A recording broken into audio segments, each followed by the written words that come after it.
My son texted me, "You're not invited to dinner. My wife doesn't want you." My name is Harold Johnson. I'm 68, with early stage Alzheimer's disease. That text came from Craig, the son I bought a $520,000 house for, the son who promised to care for me when my memory started failing. What Craig didn't know was that I'd just found something in his briefcase. Legal papers with my name on them. Papers giving him control over every dollar I have, every decision I make, every breath I take. Craig thinks having Alzheimer's makes you helpless. He's wrong. It just makes people underestimate you.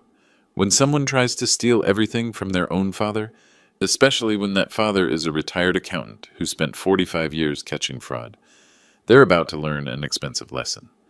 Hit subscribe to see how this ends, because what I did next shocked everyone. 2 years ago, I was diagnosed with early-stage Alzheimer's at age 66. Dr. Elizabeth Carter at Neurological Associates of Sarasota explained it simply. "Harold, your brain is changing. Some days will be clearer than others." She was right. On bad days, I might stand in my kitchen holding car keys, wondering why I'm there. Last month, I got confused at Publix and couldn't remember how to use my credit card. The cashier had to help me. Craig was with me that day. "Dad, this is embarrassing," he whispered as we left. "People are staring." My son Craig works as a financial advisor at Pinnacle Wealth Management, makes about $85,000 a year, drives a leased BMW 330i, talks a lot about building wealth. His wife Jennifer runs a personal training business from their garage, GenFitLife_Sarasota on Instagram. She has 2,800 followers and spends most of her time posting workout videos with ring lighting. When my wife Martha died 3 years ago, she left me with difficult decisions. Keep the 4-bedroom house where we raised Craig?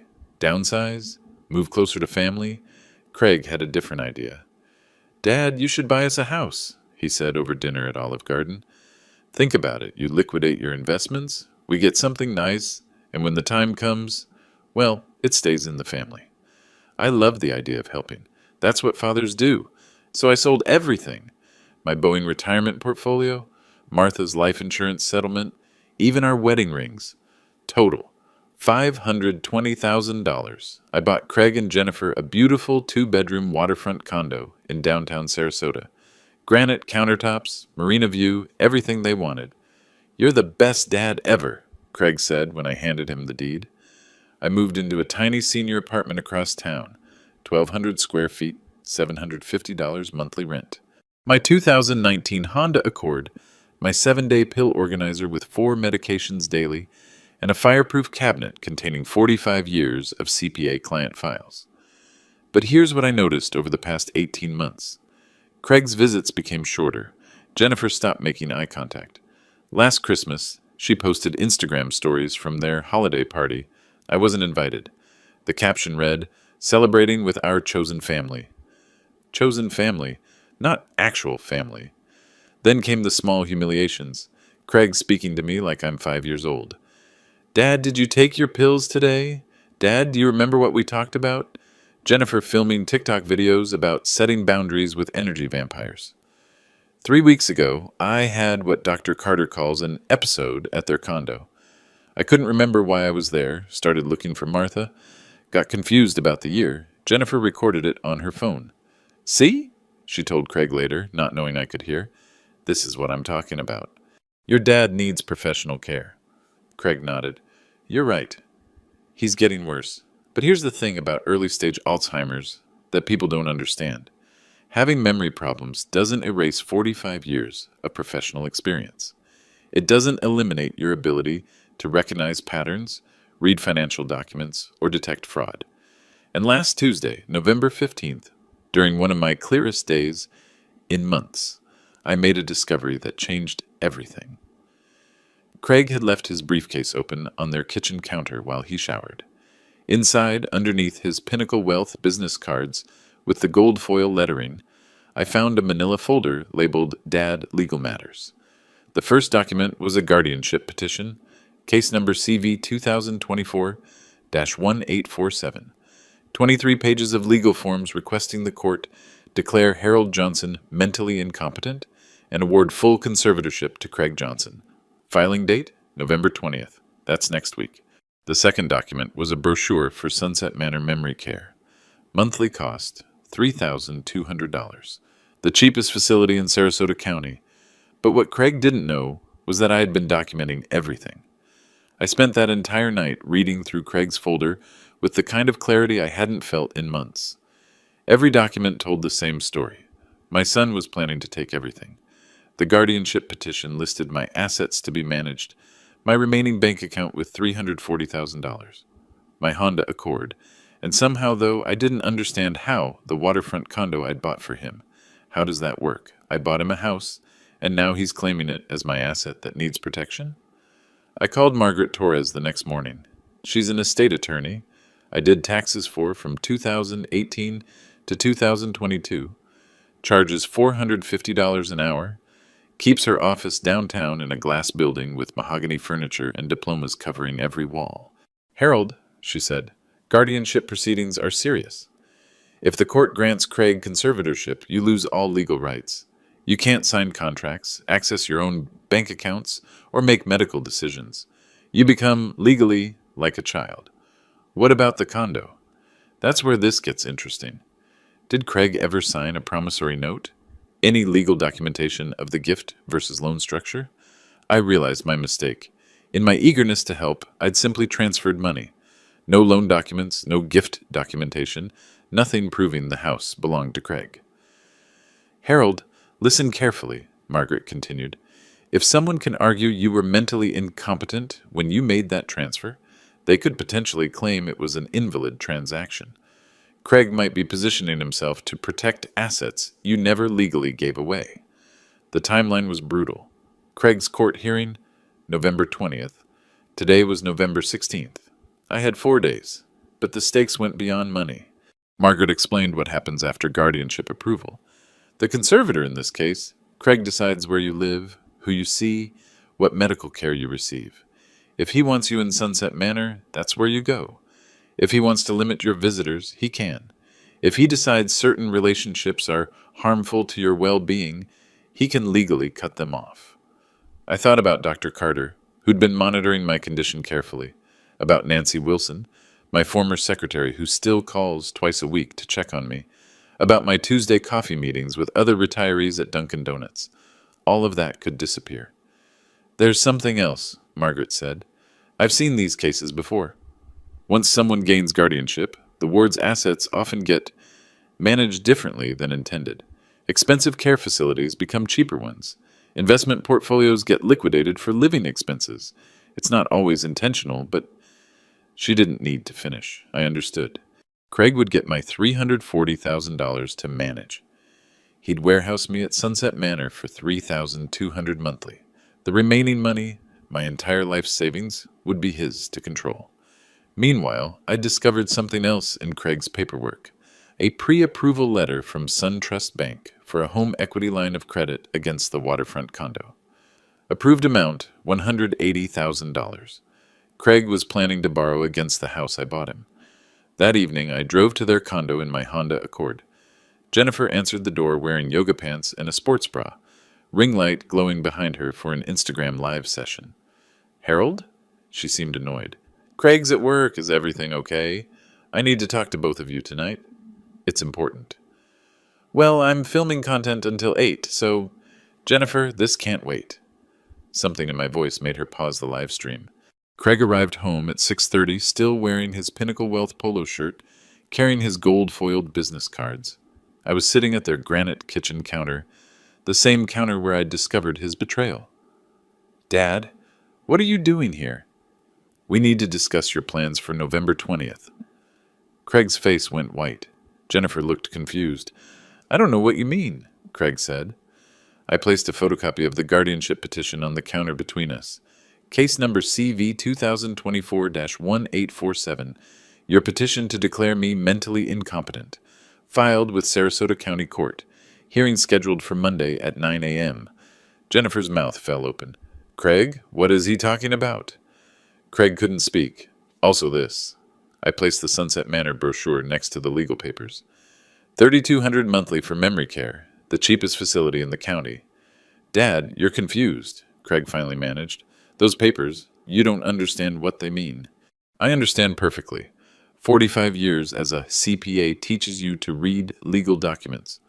But what happened next would determine whether I spent my final lucid years fighting for my dignity or disappearing into a system designed to warehouse inconvenient elderly people. Craig, I said, keeping my voice level, explain the home equity application. What home equity application? I placed the SunTrust pre-approval letter on the granite counter, $180,000 against the condo I'd bought him. Jennifer grabbed the paper. You applied for a home equity loan without telling me? It's it's just a pre-approval, Craig stammered, in case we needed funds for Dad's care. My care costs $3,200 monthly at Sunset Manor, I said. This loan would cover 56 months of that. What happens to the remaining money? Craig's face flushed red. Dad, you're being paranoid. Am I? Let's call Dr. Carter right now. Have her explain my cognitive status to Jennifer. I pulled out my phone, the same phone Craig thought I couldn't figure out, and dialed Dr. Carter's emergency line. Dr. Carter, it's Harold Johnson. I'm with my son Craig and his wife. Could you please explain my medical condition to them? I put the phone on speaker. Harold has early-stage Alzheimer's. Dr. Carter's voice filled their modern kitchen. His cognitive function varies daily, but his recent assessments show he retains decision-making capacity during lucid periods. He's fully competent to manage his affairs with appropriate support. Jennifer looked at Craig. You told me he was getting worse. You said he couldn't think clearly anymore. I also, Dr. Carter continued, want to note that Harold called me yesterday with very specific questions about guardianship procedures.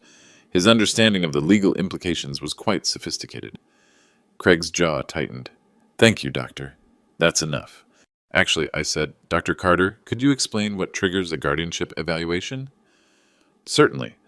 Florida law requires clear evidence of incapacity inability to manage financial affairs, make informed medical decisions, or understand consequences of actions.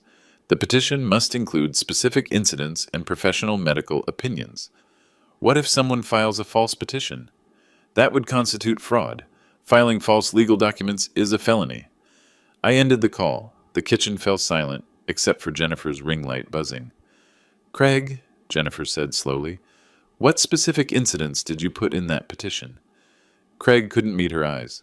I opened my notebook, the same notebook where I'd been documenting everything. Let me read some excerpts from your guardianship filing. Harold Johnson frequently becomes disoriented and confused. On October 23rd, he was unable to operate his vehicle safely. Jennifer frowned. October 23rd? We were in Tampa that whole weekend. Harold has given away significant sums of money without understanding the consequences. I continued reading. He purchased expensive items he cannot afford and has no memory of these transactions. What expensive items? Jennifer asked. Craig said nothing. Harold's medical condition has deteriorated to the point where he poses a danger to himself and others. Professional care is immediately necessary. I closed the notebook. Craig, which medical professional provided that assessment?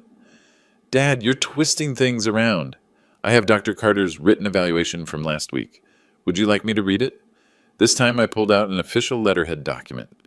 Harold Johnson demonstrates normal cognitive function for his age and diagnosis. While he experiences periodic confusion, typical of early-stage Alzheimer's, he maintains full legal capacity during lucid periods. I see no immediate need for guardianship intervention. Jennifer stood up abruptly. Craig, you lied to the court? I'm trying to protect him. By lying? Jennifer, you said yourself he was embarrassing. You said having him around hurt your business image. Jennifer's face went pale. I said he smelled like old man cologne at your office party. I never said to steal his house. I'm not stealing anything. I'm protecting family assets. Whose family assets? I asked quietly. Our family assets. The money you gave us. I gave you a house, Craig. I didn't give you my remaining savings. But when I die, you get nothing. I changed my will last week. The room went completely silent. What? Craig whispered. Margaret Torres helped me establish a trust. My remaining assets go to the Alzheimer's Foundation of America. You get nothing. Jennifer stared at Craig. How much money are we talking about? $340,000, I said. Plus whatever I'm worth when I die. Craig was planning to control all of it through guardianship. 300. Jennifer sank into her chair. Craig, How much money did your dad give us for this house? It doesn't matter. $520,000, I answered. Everything I had. Jennifer's voice became very quiet. And now you're trying to steal his last money, too. I'm not stealing. I'm managing. He can't handle finances anymore. I stood up, walked to their stainless steel refrigerator, and returned with their bank statement from the counter. Mail they'd left open. Current balance in your joint checking, $437. Credit card debt, $11,000. Monthly mortgage payment I'm covering, $2,400. Jennifer's business income last month, $600. I looked directly at Craig. You're not managing my money to protect me. You need my money to protect yourselves. Craig's face crumpled. Dad, we're drowning. Jennifer's business isn't working. My commissions are down. We can't afford this place without your help. Then sell it. We can't. We owe more than it's worth now. The market dropped. And there it was. The truth. They weren't protecting me from myself. They were protecting themselves from their own financial mistakes. But what happened next would show me just how far my son was willing to go to get his hands on my money. After that confrontation, I drove home to my tiny apartment with my hands shaking, not from Alzheimer's, but from adrenaline. For the first time in 18 months, I felt like myself again. I pulled out my fireproof filing cabinet and spread 45 years of professional life across my kitchen table. Client files, tax returns, business correspondence, names and phone numbers of people who'd trusted me with their financial lives. Among them, Margaret Torres, estate attorney, Tom Bradley, retired police detective, Dr. Sarah Chen, forensic accountant, City Councilman James Miller, Sheriff's Deputy Lisa Rodriguez, people who owed me favors, people who respected my work, but more importantly, people who understood fraud when they saw it. I started making calls. Tom, it's Harold Johnson. Remember when I helped you with your mother's estate in 2019? I need some advice about elder abuse investigations. Margaret, it's Harold again. Could you recommend someone who handles guardianship fraud cases? Dr. Chen, this is Harold Johnson from Johnson CPA Services. I have a financial forensics question about asset manipulation. Each conversation revealed something Craig hadn't considered. I wasn't just a confused old man. I was a certified public accountant with a 45-year professional network spanning law enforcement, legal services, and financial institutions. Wednesday morning, my doorbell rang. Nancy Wilson stood there holding coffee and a box of donuts. Nancy worked as my secretary for 20 years before retiring. She still calls twice weekly, still organizes my medication schedule, still treats me like the boss she respected, rather than the patient everyone else sees. Harold, you sounded stressed on the phone yesterday. What's going on? I showed her everything. The guardianship petition, Craig's lies, the home equity application, the timeline. Nancy's face hardened. That little shit. Nancy, I'm sorry, but Craig was 7 years old when I started working for you. I watched you sacrifice everything for his college education, his wedding, his career. And this is how he repays you? She pulled reading glasses from her purse and started organizing documents with the efficiency that made her my best employee. Harold, do you remember Mrs. Patterson from 2018? Mrs. Patterson, wealthy widow whose nephew tried to get guardianship to steal her estate. I testified as her financial expert witness. Her nephew went to prison for elder abuse. I still have all our notes from that case, Nancy continued. The legal strategies, the documentation requirements, the warning signs of guardianship fraud, everything. She pulled out her phone and started typing. I'm texting Margaret Torres right now. She needs to see this. But then Nancy found something in Craig's paperwork that made her stop. Harold, look at this income verification form Craig submitted to SunTrust. She pointed to a line item. Harold Johnson Family Trust. Monthly income, $3,200. What family trust? Exactly. Craig told the bank you have a trust paying $3,200 monthly. That's how he qualified for the home equity loan. I stared at the document. But I don't have a family trust. No, but if you're declared incompetent and Craig becomes your conservator, he could establish one, using your assets, paying himself a monthly management fee. The pieces clicked together. Craig wasn't just planning to warehouse me at Sunset Manor for $3,200 monthly. He was planning to pay himself $3,200 monthly to manage my trust. My entire life savings would become Craig's salary. Nancy pulled out a calculator. $340,000. If Craig pays himself $3,200 monthly management fees plus $3,200 for your care, that's $6,400 monthly total. Your money lasts exactly 4.5 years. And then you're broke, and Craig applies for Medicaid to cover your continued care. Medicaid facilities are much worse than Sunset Manor. I felt that familiar fog creeping into my mind, the kind that comes when stress triggers my symptoms. But Nancy noticed immediately. "Harold, sit down, take your afternoon medication. We're going to fix this." She handed me my pill organizer and a glass of water. "But first, I'm calling Dr. Carter. She needs to do a comprehensive cognitive evaluation before Monday's hearing." What Nancy didn't know was that Craig had already thought of that. Friday evening, Craig called with an invitation that surprised me. "Dad, Pinnacle Wealth is having our annual Christmas party tomorrow night. Jennifer thinks maybe we were too harsh the other day. We'd like you to come." After everything that had happened, Craig wanted me at his office party? "Are you sure?" "Absolutely. Jennifer feels bad about the misunderstanding. She wants to make it up to you. Saturday night, I put on my best suit, the navy blue one Martha bought me for our 40th anniversary, and drove to the Pinnacle Wealth offices downtown. Glass building, marble lobby, Christmas decorations that probably cost more than my monthly rent. Craig met me in the parking lot. "Dad, you look great. But listen, some of my colleagues don't know about your condition. So if you start feeling confused, just let me know, okay?" Red flag. But I was curious what they were planning. The party was elegant. Open bar, catered food, Craig's coworkers in expensive suits, talking about market trends and client portfolios. Jennifer wore a red dress and immediately started introducing me around. "This is Craig's father, Harold," she'd say. "He used to be an accountant." Used to be. Like I was dead. For the first hour, everything seemed normal. I talked with Craig's supervisor about retirement planning, discussed tax strategies with other advisors, even helped someone calculate compound interest without using a calculator. Then around 8:30, something changed. I started feeling disoriented. Not confused disoriented. Like the room was spinning slightly. My words began slurring. Simple math became difficult. "Dad?" Craig appeared beside me. "Are you feeling okay?" Something's wrong." Jennifer materialized with her phone already recording. "Harold, what year is it?" 24? No, 25? "Who's the president?" My mind went completely blank. I knew the answer but couldn't access it. Craig's colleagues started gathering around. Whispers, stares. "Dad, do you remember where you are?" I looked around the room. Nothing made sense.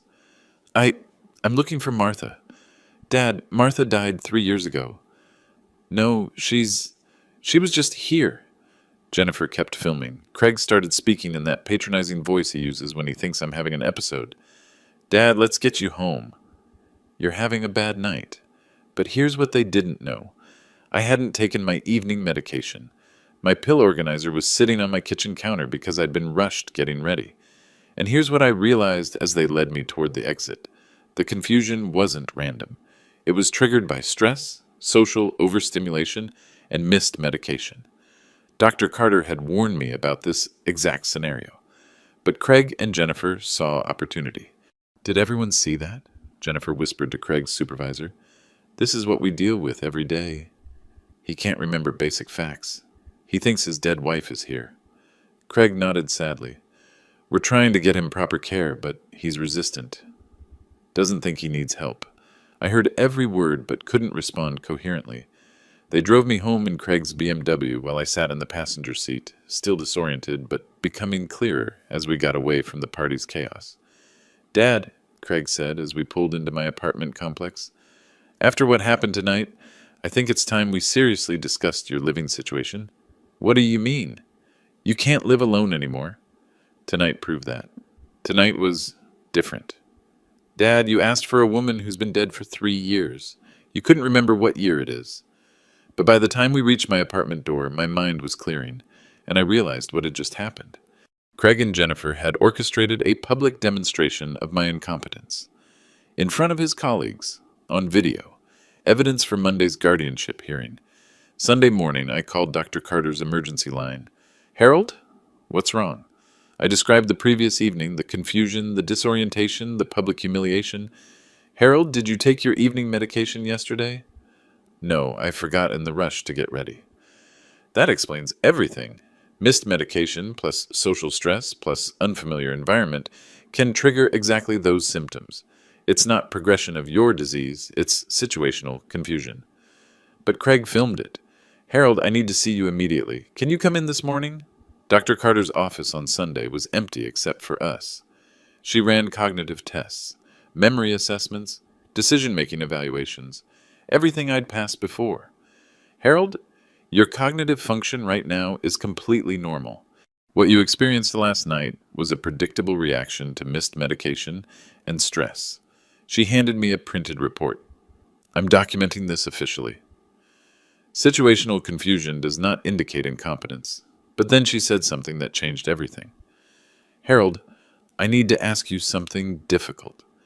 Do you think Craig deliberately created circumstances to trigger your confusion? I thought about the timing. The invitation after our confrontation, Jennifer's immediate phone recording, Craig's pointed questions in front of his colleagues. Yes, that's called staging, creating artificial evidence of incompetence. It's a recognized form of elder abuse. Dr. Carter picked up her phone. I'm calling Adult Protective Services.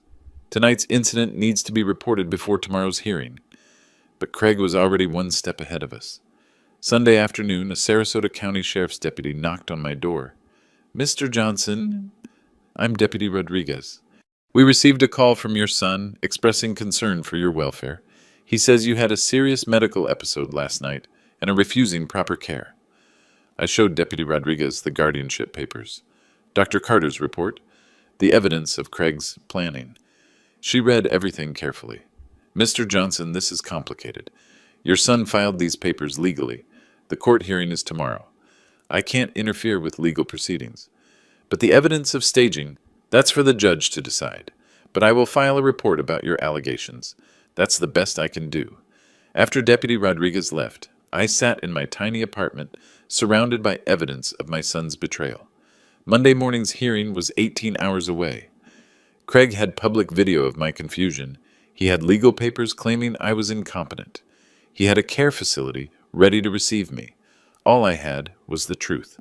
But sometimes, in America's legal system, truth isn't enough. I called Margaret Torres. Margaret, I need to know exactly what happens tomorrow if Craig wins. Harold, if the judge grants guardianship, you lose all legal rights immediately. Craig can move you to Sunset Manor that same day. He can access your bank accounts that afternoon. You become, legally, a ward of the state under his control. And if I fight, then we go to war. Monday morning, November 20th, 9 a.m., Sarasota County Courthouse, Room 3B. I arrived with Margaret Torres, Dr. Carter, and Nancy Wilson. Craig came with Jennifer and a lawyer from Pinnacle Wealth's legal department. Judge Patricia Williams presided, a woman in her 60s who'd handled hundreds of guardianship cases. She reviewed Craig's petition while we sat in wooden chairs that reminded me of church pews. Mr. Craig Johnson, Judge Williams began, you're petitioning for guardianship of your father, Harold Johnson, claiming he's mentally incompetent to manage his affairs. Please present your evidence. Craig's lawyer stood up. Your Honor, Harold Johnson suffers from progressive dementia. He's made concerning financial decisions, exhibits dangerous confusion, and requires immediate protective intervention. They presented their evidence. Jennifer's video from Saturday night showing me disoriented and asking for my dead wife. Medical records highlighting my Alzheimer's diagnosis. Documentation of my impulsive decision to give Craig $520,000. Furthermore, Craig's lawyer continued, Mr. Johnson has recently made threats to disinherit his son and has become paranoid and hostile toward family members trying to help him. Judge Williams watched Jennifer's phone video. In it, I looked exactly like what Craig claimed, a confused elderly man who didn't know where he was. Mr. Harold Johnson, the judge said, how do you respond to these allegations? I stood up slowly. Your Honor, my son is lying. Murmurs through the courtroom. That's a serious accusation, Mr. Johnson. Your Honor, I brought evidence. Margaret Torres approached the bench with a folder. Dr. Carter's comprehensive cognitive evaluation from yesterday, financial forensics documentation, and evidence of elder abuse staging. Judge Williams reviewed Dr. Carter's report. Dr. Carter, please explain your findings. Dr. Carter stood. Your Honor, I've treated Harold Johnson for 2 years. His cognitive function varies daily, but he retains full legal capacity during lucid periods. Yesterday's evaluation showed normal decision-making ability. What about the video evidence? Your Honor, Mr. Johnson experienced situational confusion after missing his evening medication and being placed in a stressful, unfamiliar environment. This is common with early-stage Alzheimer's and doesn't indicate incompetence. Craig's lawyer objected. Your Honor, regardless of the cause, the video clearly shows— Actually, I interrupted, I'd like to present additional evidence. Margaret Torres handed me a digital recorder. Your Honor, I recorded my conversation with Craig last Wednesday night. Judge Williams looked surprised. Play it. Craig's voice filled the courtroom. Dad, we're drowning. Jennifer's business isn't working. My commissions are down. We can't afford this place without your help. My voice. Then sell it. Craig's voice. We can't. We owe more than it's worth now. The courtroom went silent. Your Honor, I continued, my son doesn't want guardianship to protect me. He wants it to access my remaining $340,000 because he's financially desperate. Craig's face went red. Jennifer stared at the floor, but I wasn't finished. Nancy Wilson, please stand up. Nancy rose from the gallery. Your Honor, I worked as Mr. Johnson's secretary for 20 years. I've been helping him organize his documents since his diagnosis. What documents? Nancy approached the bench with a thick folder. Evidence that Craig Johnson has been planning this guardianship for months while lying to banks and courts. Margaret Torres took over. Your Honor, this folder contains Craig Johnson's application for home equity credit against the condo his father purchased. Craig claimed Harold has a family trust providing monthly income, a trust that doesn't exist. Furthermore, Craig's guardianship petition contains multiple false statements about specific incidents that never occurred. We have evidence proving Craig was out of town on dates he claims to have witnessed Harold's incompetence. Judge Williams examined the documents. Mr. Craig Johnson, did you falsify information on bank applications? Craig's lawyer whispered urgently in his ear. Your Honor, Craig finally said, I may have misunderstood some details.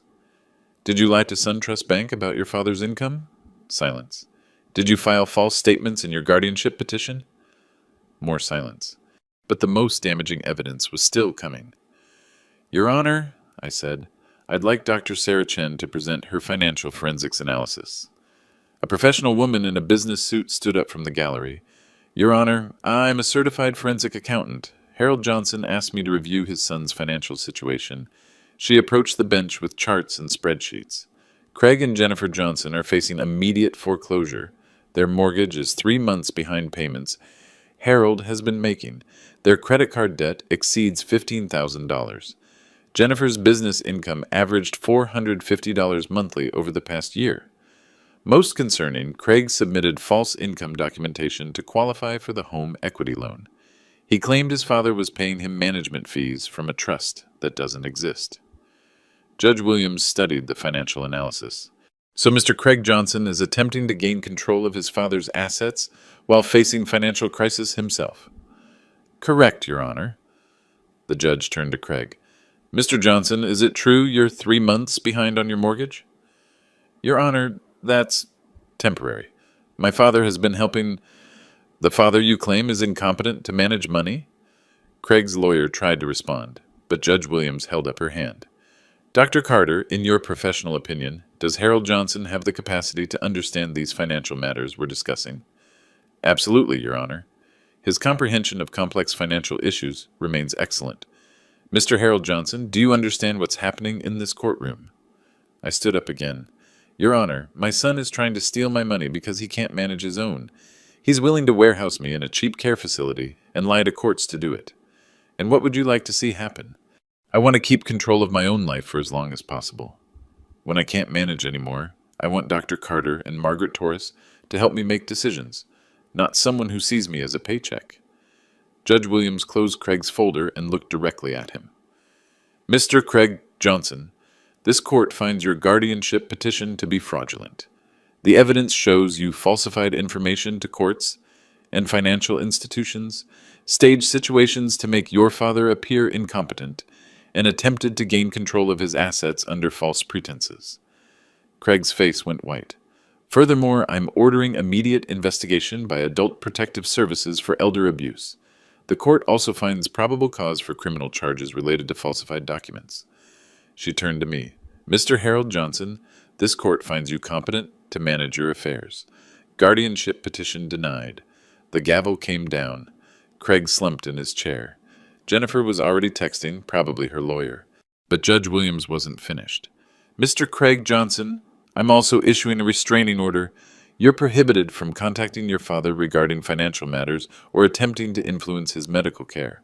Violation will result in immediate arrest. As we left the courtroom, Craig grabbed my arm in the hallway. Dad, wait. This is insane. I was trying to help you. No, Craig, you were trying to help yourself. Margaret Torres stepped between us. Mr. Craig Johnson, you're violating the restraining order. Please step away. Craig looked at Jennifer, who was staring at her phone. Jen, say something. Jennifer looked up. Craig, I just got a text from 3 of my clients. They saw the court records online. They're canceling their training sessions. What? It's public record now. Everyone knows you tried to steal from your own father. Craig's world was collapsing in real time, but mine was just beginning to rebuild. That afternoon, I walked into Sarasota Police Department with Margaret Torres, Dr. Carter, and a folder full of evidence. Detective Mike Sullivan, a 30-year veteran who'd worked financial crimes for 15 years, reviewed everything we'd brought. Mr. Johnson, what you're describing is textbook elder financial abuse. The falsified documents, the staging, the attempted asset seizure, this is criminal behavior. What are my options? We can file charges for elder abuse, filing false documents, and attempted fraud. Florida takes these crimes seriously. I thought about Craig, sitting in his BMW in some parking lot, realizing his plan had destroyed his career, his marriage, and his relationship with his only living parent. Detective Sullivan, what would happen to Craig if I press charges? Elder abuse is a third-degree felony in Florida. He's looking at potential prison time, fines, and permanent criminal record. He'd also be barred from working in financial services. And if I don't, then he gets away with it. And probably tries again when you're more vulnerable. Margaret Torres leaned forward. Harold, there's another consideration. Other families are watching this case. If Craig faces no consequences, it sends a message that elder abuse is acceptable. I signed the complaint that afternoon. Within hours, Craig was arrested at Pinnacle Wealth's offices. His colleagues watched as detectives led him away in handcuffs. Jennifer posted about it on Instagram before deleting her entire account. But the criminal charges were just the beginning.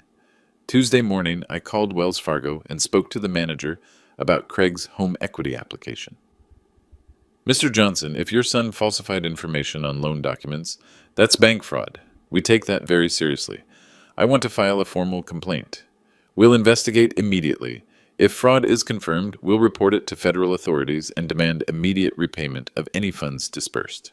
Wednesday, I met with Tom Bradley, the retired police detective I'd helped with his mother's estate. Tom now worked as a private investigator, specializing in financial crimes. Harold, I've been looking into Craig's finances. Want to know what I found? Tom spread documents across my kitchen table. Craig owes $47,000 in credit card debt across 6 cards. He's been using cash advances to make minimum payments. His BMW lease is 2 months behind. Jennifer's business license expired 6 months ago, but she's still operating illegally. How deep are they? They're drowning. Without your money, they'll lose everything within 60 days. Tom pointed to a bank statement. But here's the interesting part. Craig has been withdrawing cash from the home equity line money that's supposed to be secured against the house you bought him. How much? $12,000 so far. He's been gambling. My son had a gambling problem I never knew about. Tom, what happens to the house?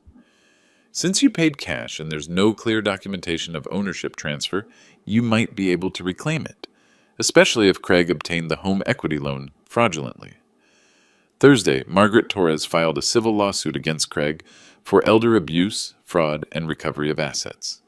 We also filed to freeze the home equity line and place a lien on the condo. Harold, Margaret explained, This lawsuit serves two purposes. First, it protects your assets from further manipulation. Second, it creates legal precedent for other elder abuse victims. The civil case moved faster than the criminal proceedings.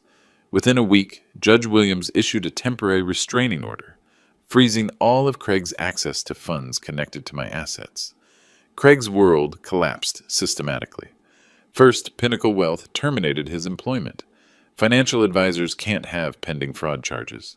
Second, Wells Fargo demanded immediate repayment of the home equity funds, money Craig had already spent. Third, Jennifer filed for divorce. Her lawyer argued that Craig had hidden his gambling addiction and financial crimes from her. Fourth, the mortgage company, discovering the ownership dispute and Craig's criminal charges, accelerated the foreclosure timeline.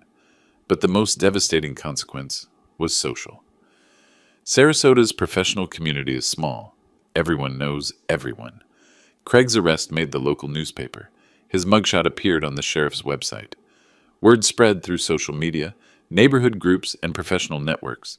Craig had become the man who tried to steal from his Alzheimer's-stricken father. Friday afternoon, Nancy Wilson called with news. "Harold, Craig's been trying to reach you. He's called the office 12 times today. What does he want? He's asking if you'll drop the charges. Says he's learned his lesson." I thought about it for exactly 30 seconds. "Nancy, please call Craig back. Tell him this. I didn't raise him to steal from family. I didn't work 45 years to fund his gambling addiction. And I didn't survive Alzheimer's this long just to let him destroy my dignity." Should I tell him anything else? Yes. Tell him when he's ready to take responsibility for what he did. Not just sorry he got caught. We can talk. Until then, he's proven he can't be trusted with my well-being. Nancy paused. "Harold, are you sure? He's still your son." "Nancy, Craig stopped being my son the moment he decided my confusion was more valuable than my love." The civil lawsuit proceeded to settlement negotiations. Craig's lawyer proposed a deal. Craig would return any remaining funds, surrender all claims to the condo, and agree to supervised visitation only. In exchange, I would agree not to pursue additional criminal charges beyond what was already filed. I accepted the deal, not because I forgave Craig, but because I wanted closure. But the most important action I took was establishing new protections for my future.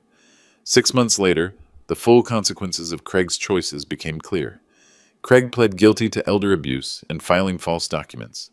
He received 18 months probation, community service, and a permanent criminal record. His financial advisor's license was permanently revoked. Jennifer's divorce was finalized in March. She moved back to her parents' house in Tampa and started working at a gym for $12 an hour. Her fitness influencer dreams died with her Instagram account. The waterfront condo went into foreclosure. I chose not to reclaim it. Too many bad memories. Instead, I let the bank sell it and used my legal settlement to upgrade my own living situation. I moved into Sunrise Senior Living, not because I needed care, but because I wanted community. Independent living with optional services. 2-bedroom apartment, kitchen, balcony overlooking Sarasota Bay. Most importantly, built-in social activities and medical support when my condition progresses. Dr. Carter connected me with an Alzheimer's support group. 12 people in various stages, plus family members dealing with similar challenges. We meet every Tuesday at the community center. Last month, Margaret Torres invited me to speak at the Sarasota Bar Association about elder abuse prevention. 50 lawyers listened as I explained how Craig's scheme worked and what warning signs families should watch for. The most dangerous assumption, I told them, is that cognitive decline equals legal incompetence. Having Alzheimer's doesn't erase decades of life experience or eliminate your right to make decisions. 3 attorneys approached me afterward. They'd all seen similar cases. Adult children exploiting aging parents through manipulated guardianship proceedings. Nancy Wilson and I started a small consulting business, helping elderly people organize their financial documents and establish protective legal structures. We call it Clarity Planning Services. Our first client was Mrs. Henderson from my Alzheimer's support group. Her daughter was pressuring her to sign over power of attorney. Nancy and I helped Mrs. Henderson understand her options and connect with ethical legal representation. Our second client was a widower whose son was borrowing money for business investments. We helped him document the loans and establish repayment terms. Word spread through senior communities, medical offices, and legal referrals. Within 6 months, we were helping 24 families protect themselves from financial exploitation. But the most meaningful consequence was personal. I met Elizabeth Crawford at the Alzheimer's support group. She's 62, early stage diagnosis like mine, retired teacher whose husband left her after her diagnosis. Couldn't handle the uncertainty, she explained. Elizabeth and I started having coffee after group meetings, then lunch, then dinner. Neither of us was looking for romance, but we found companionship. Someone who understands the daily reality of living with cognitive changes while still being fully capable of making life decisions. We travel together, now, day trips to art museums, weekend visits to state parks, evening concerts at the community center. We help each other remember vacation schedules and navigate challenging days. Elizabeth also understands why I had to prosecute Craig. Family members who exploit illness are the worst, she said over dinner last week. They use our medical condition as permission to steal our autonomy. Craig keeps sending letters, I told her, apologizing, asking for another chance. What do you think? I think Craig is sorry he got caught. I don't think he's sorry he tried. The latest letter arrived yesterday.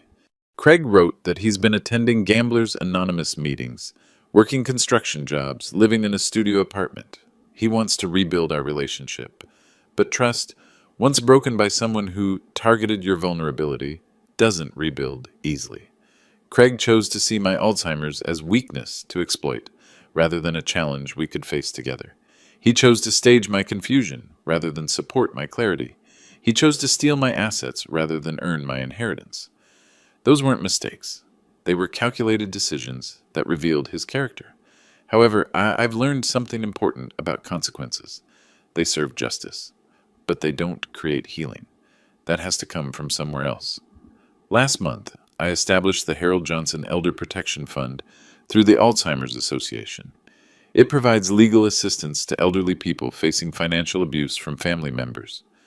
The fund's first case, helping a 74-year-old woman whose grandson was using her debit card for online gambling. We connected her with Margaret Torres and Tom Bradley. The grandson is now facing charges, and the woman has protective legal structures in place.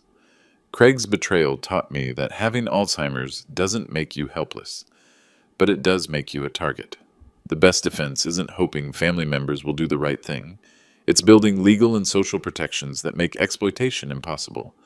The fund has helped 18 families so far. Each case proves the same thing. Elder abuse happens when vulnerable people have no advocates, and no consequences exist for predatory behavior. Craig gave me an unexpected gift, the knowledge that I'm stronger than my diagnosis and more valuable than my confusion. Today marks 1 year since I found those guardianship papers in Craig's briefcase. I'm writing this from my apartment at Sunrise Senior Living, where I've built a life that prioritizes dignity over convenience and truth over family obligation. My Alzheimer's has progressed slightly. Bad days happen more frequently. Good days require more effort. But I've learned to work with my condition rather than hide from it. Dr. Carter monitors my cognitive function every 3 months. Margaret Torres manages my legal affairs with clear instructions about future care decisions. Nancy Wilson coordinates my daily schedule and medication management. Most importantly, I have backup plans that don't depend on family loyalty. When my condition reaches the point where I need full-time care, I'll move to the memory care unit here at Sunrise. I've prepaid for 5 years of services. My remaining assets will fund additional care or go to the Elder Protection Fund. Elizabeth and I are planning a trip to Alaska this summer, something I never thought I'd do after my diagnosis. We're taking an organized tour designed for seniors, with medical support and structured activities. Why Alaska? She asked. Because Craig always said it was too expensive and too risky for someone my age. I want to prove him wrong about everything. Craig still writes letters. His probation ended last month. He's working steadily, living responsibly, claiming he's changed. Maybe he has. Maybe prison and consequences taught him lessons I couldn't. But I've built a life that doesn't require his redemption. The hardest lesson of this experience wasn't that my son tried to steal from me. It was that I had to choose between family loyalty and personal protection. And family loyalty almost destroyed me. Some people will call me harsh for prosecuting my own son. They'll say family should forgive family, that Craig was desperate and made mistakes. But here's what I learned. When someone uses your illness as permission to exploit you, forgiveness without consequences becomes enablement. Craig didn't make mistakes. He made choices. Now he has to live with them. I'm living with mine too, and for the first time in 2 years, those choices prioritize my well-being over other people's comfort. If you're watching this and you're facing similar decisions with aging parents or your own health challenges, remember this. Having a medical condition doesn't make you a burden. It makes you someone who deserves protection, respect, and the right to maintain control over your own life. Subscribe if this story resonated with you, and let me know in the comments where you're watching from. Because dignity isn't something you lose with age, it's something you fight to keep.